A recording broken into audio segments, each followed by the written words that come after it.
नमस्कार दोस्तों, बहुत बहुत स्वागत है आप सभी का द देव आईएएस एकेडमी में। और इस लेक्चर में हम कंटिन्यू करेंगे यूपीएससी की जो प्रारंभिक परीक्षा है, यानी जो यूपीएससी सीएससी की जो प्रारंभिक परीक्षा है उसमें जो सवाल पूछे गए 1995 से लेकर 2019 तक, यानी पिछले 25 वर्षों में जो सवाल पूछे गए उनको हम कंटिन्यू करेंगे। और ये स्टैटिक जीके की सीरीज यहाँ पे चल रही है, स्टैटिक जीके की। ठीक है, तो यहाँ पे चलिए आज का पहला सवाल देखते हैं। सवाल है, भारतीय शिक्षा के निम्नलिखित युगांतरकारी चरणों पर ध्यान दीजिए। ये यहाँ पे कुछ चरण दिए गए युगांतरकारी, उनको बताना है कि किस प्रकार से पहले कौन सा हुआ, दूसरा फिर बाद में कौन सा हुआ। ठीक है, तो यहाँ पे 1996 में पूछे गया सवाल है। और हिंदू कॉलेज कलकत्ता, कलकत्ता विश्वविद्यालय, एडम की रिपोर्ट, वुड का डिस्पैच। इन युगांतरकारी चरणों का सही कालक्रम इस प्रकार है, इनका कालक्रम बताना है। 1-3-4-2, 1-4-3-2, 3-1-4-2 या फिर 3-2-4-1। यहाँ पे हमको बताना है कि पहले मतलब कौन सा चरण पहले हुआ। ठीक है, तो यहाँ पे हम इसके बारे में पहले देख लेते हैं। हिंदू कॉलेज कलकत्ता की स्थापना हुई 1817 में। कब हुई? 1817 में। ठीक है, और कलकत्ता विश्वविद्यालय की स्थापना हुई यहाँ पे 1858 में, 1858 में। ठीक है, और यहाँ पे वुड का डिस्पैच हुआ है 1854 में, 1854 में। और यहाँ पे एडम की रिपोर्ट आई है 1835 में, 1835 में। ठीक है, तो यहाँ पे ये क्रम हम जमा सकते हैं कि पहले कौन सा आया, दूसरा बाद में कौन सा। तो ये आएगा, ये पहले आया, ये तीसरे नंबर का है। ठीक है, हिंदू कॉलेज ये तीसरे नंबर, ये पहले नंबर का, सॉरी। ठीक है, सबसे पहले ये आया, पहले ये आया। ठीक है, बाद में कौन सा है? बाद में है इसके बाद आया 1835। ठीक है, 1835 यानी जो तीसरे नंबर का है। ठीक है, ये आएगा दूसरे नंबर पे। ठीक है, इसके बाद है इसके बाद तीसरे नंबर पे कौन सा आएगा? 54 वाला, तो ये आएगा तीसरे नंबर पे। ठीक है, और ये आएगा चौथे नंबर पे। यानी यहाँ पे देखिए, यहाँ पे कहने का मतलब ये है कि सबसे पहले ये आया पहले वाला। ठीक है, फिर आएगा तीसरे नंबर का। इसका जो सीक्वेंस वो हम जमा लेते हैं। ये आएगा पहले नंबर का, फिर आया दूसरे का, फिर आया तीसरे का, फिर आया चौथे का। ठीक है, तो यहाँ पे देखिए, पहला, दूसरा, तीसरा, चौथा का पहला वाला आया पहले में। ठीक है, दूसरा आया कौन सा? तीसरे नंबर का। दूसरा आया यहाँ पे तीसरे नंबर का, ये आया। तीसरे नंबर पे कौन सा आएगा? चौथे नंबर का। चौथे नंबर पे कौन सा आएगा? दूसरे नंबर का। ठीक है, तो 1-3-4-2 ये क्रम यहाँ पे बनेगा, 1-3-4-2। तो यहाँ पे देखिए 1-3-4-2 दिख रहा है क्या? 1-3 और 4, तो ये वाला ऑप्शन है, पहला वाला। ठीक है, आगे समझ में ये क्वेश्चन समझ में आएगी नहीं? थोड़ा सा उटपटांग टाइप से लगा मुझे, क्योंकि यहाँ पे जो कूट है वहाँ पे आपको कंफ्यूज कर सकता है। उटपटांग नहीं, मतलब सही था वो, कूट में यहाँ पे थोड़ा सा आपको कंफ्यूज कर देगा कि पहले बताइए कौन सा है। ठीक है, तो यहाँ पे इसके डिस्कशन के बारे में समझ लेते हैं, और इससे और अच्छे से आपको समझ में आएगा इसमें। ठीक है, तो हिंदू कॉलेज कलकत्ता 1857 में डेविड हेयर एवं राजा राममोहन रॉय द्वारा स्थापित किया गया था, जो हिंदू कॉलेज कलकत्ता है वो। और पाश्चात्य पद्धति पर उच्च शिक्षा देने का यह प्रथम कॉलेज था। इसमें अंग्रेजी, बंगाली, नीति शास्त्र, व्याकरण, इतिहास, भूगोल, ज्योतिष एवं गणित की शिक्षा दी जाती थी। आगे है कलकत्ता विश्वविद्यालय की स्थापना। इसकी स्थापना 1858 ईस्वी में लंदन विश्वविद्यालय के आधार पर की गई थी। और एडम की रिपोर्ट विलियम बेंटिंग के समय 1835 में शिक्षा पर यह रिपोर्ट दी गई। अगला है वुड का डिस्पैच। 19 जुलाई 1854 ईस्वी को चार्ल्स वुड ने भारतीय शिक्षा पर एक व्यापक योजना प्रस्तुत की। 100 अनुच्छेदों वाले इस प्रस्ताव में शिक्षा के उद्देश्य, माध्यम तथा सुधारों आदि पर विचार व्यक्त किया गया था। इसे भारतीय शिक्षा का मैग्ना कार्टा भी कहा जाता है, वुड के डिस्पैच को। ठीक है, तो इस प्रकार इसका आंसर है ए, पहला वाला, पहले प्रश्न का आंसर है ए। ठीक है, आगे हम देखते हैं निम्नलिखित में कौन सा 19वीं सदी के उत्तरार्ध में लिखा हुआ महत्वपूर्ण ऐतिहासिक उपन्यास है? रस्त गुफ्तार, दुर्गेश नंदिनी, महारत या फिर निबंधमाला। 1996 में पूछा गया था यह सवाल। ये है, इसका आंसर है बी, दुर्गेश नंदी। दुर्गेश नंदी 19वीं सदी के उत्तरार्ध में बंकिम चंद्र चटर्जी द्वारा लिखा गया ऐतिहासिक उपन्यास है, जो उड़ीसा युद्ध की पृष्ठभूमि पर आधारित है। ठीक है, आंसर है इसका बी। अगला सवाल, ठगों के दमन में निम्नलिखित में से कौन संबद्ध था? 1997 में सवाल पूछा गया है। General Henry Prendergast, captain Sleeman, Alexander Burnes Pemberton. अगला है कैप्टन रॉबर्ट।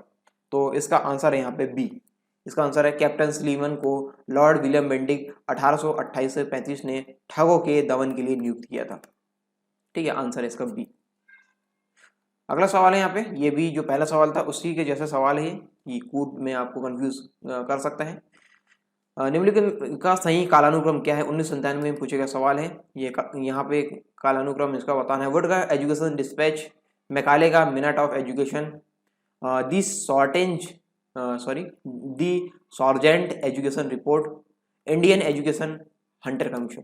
तो इसका बताना है कि किस प्रकार से पहले कौन सा है फिर बाद में कौन सा है। ठीक है, तो यहाँ पे है वुड डिस्पैच अंग्रेजी भाषा का मैग्ना कार्टा 1854 में, शिक्षा का मैकाले मिनट 1835 में, सार्जेंट रिपोर्ट 1944 में और हंटर कमीशन 1882 से 1883। ठीक है, तो यहाँ पे इसका ऑप्शन है यहाँ पे ए। ठीक है, इस प्रकार इसका ऑप्शन हो जाता है ए। ठीक है, इस कालानुक्रम के अनुसार ऑप्शन हो जाएगा ए। यहाँ पे पहले आया दूसरे नंबर का ये वाला, ठीक है, फिर आया पहले नंबर का ये वाला जो वुड का एजुकेशन डिस्पैच है वो चौथे नंबर का आया, फिर उसके बाद इंडियन एजुकेशन हंटर कमीशन, फिर आया लास्ट में दी सार्जेंट एजुकेशन रिपोर्ट।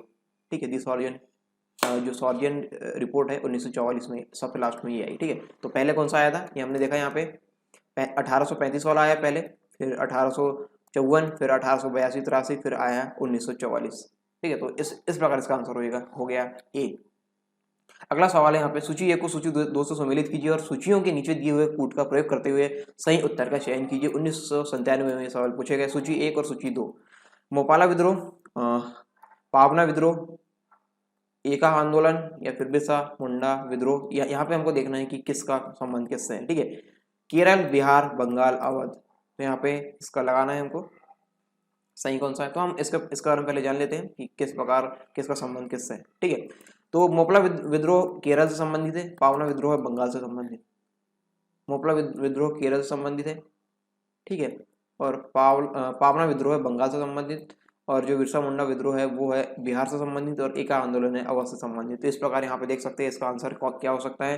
पहले का है 1, तो पहले का 1 वाले ऑप्शन ये देख लिए, दूसरे का है 3, दूसरे का 3 ये वाला। ठीक है, तो इसके अलावा कोई ऑप्शन है कि नहीं, तो यहाँ पे आप इसको इस प्रकार चेक कर सकते हैं। तो इसका आंसर है ए। ठीक है, इसका आंसर है। अब हम इसको अच्छे से जान लेते हैं। और मोपाला विद्रोह केरल के मालाबार क्षेत्र में 1921 के अंतर्गत ये है, और प्रमुख नेता है इसके अली मुस्लियार। दूसरा है पावना विद्रोह, बंगाल के पावना जिले में 1870 का दशक है, 1870 के दशक में हुआ। प्रमुख नेता है इसके ईशान चंद्र राय, केशव चंद्र राम, शंभुपाल आदि इसके प्रमुख नेता थे। अगला है एका आंदोलन। ठीक है, ये उत्तर प्रदेश अवध में हुआ 1921 से 1922 तक। प्रमुख क्षेत्र था इसका हरदोई, बहराइच, सुल्तानपुर, बाराबांकी, सीतापुर। प्रमुख नेता इसके मदार पासी और सहरेब। ठीक है, ये थे इसका प्रमुख नेता। अगला है बिरसा मुंडा विद्रोह, ये बिहार से संबंधित है, झारखंड का छोटा नागपुर क्षेत्र से, ये उस समय की बात हो रही है, तो ये इससे संबंधित है। तो 1899 के अंतर्गत ये हुआ, और प्रमुख नेता इसका बिरसा मुंडा थे। ठीक है, तो इस प्रकार इसका आंसर है ए। अगला सवाल यहाँ पे, भारत में शिक्षित मध्यम वर्ग ने बताना है कि यहाँ पे क्या किया था। 1998 में सवाल पूछा गया। 1857 ईस्वी के विद्रोह का विरोध किया था, 1857 ईस्वी के विद्रोह का समर्थन किया था। इसमें तटस्थता बनाई रखी थी या देशी शासकों के विरुद्ध युद्ध किया था। तो क्या किया था इन्होंने, यहाँ पे शिक्षित मध्यम वर्ग ने 1857 ईस्वी के विद्रोह में तटस्थता बनाई रखी थी। तटस्थ यानी ये किसी की तरफ शामिल नहीं थे। अगला सवाल है, अवनींद्रनाथ टैगोर के बनाए चित्रों को वर्गीकृत किया गया है। 1999 में पूछा गया सवाल है ये, यथार्थवादी, समाजवादी, पुनराजीवनवादी और प्रभाववादी। तो अवनींद्रनाथ टैगोर के बनाए चित्रों को वर्गीकृत किया गया है पुनराजीवनवादी के तौर पर। ठीक है, तो इसका आंसर है सी। अवनींद्रनाथ टैगोर पुनर्जीवन आंदोलन के नेता के रूप में जाने जाते हैं और ये बंगाल के आधुनिक चित्रकार हैं। ठीक है, तो इस प्रकार इसका आंसर हो गया सी। ठीक है, अगला सवाल, ब्रिटिश शासन के दौरान भारत में उद्योगों का कोई स्वतंत्र विकास नहीं हुआ, इसका कारण क्या था।